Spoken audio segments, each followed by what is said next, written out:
So we want to connect our iPad to Mindstorm.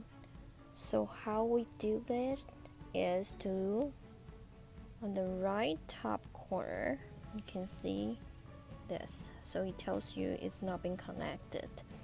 So first of all, you have to turn on your Bluetooth on the device. And then you click on this. It tells you how to connect. Okay, so you go connect. Okay, select.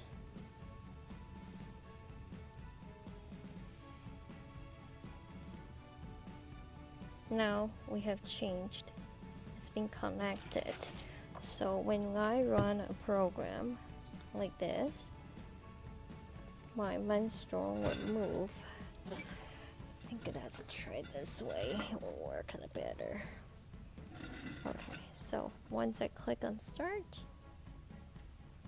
and it's loading, it's connecting to the robot.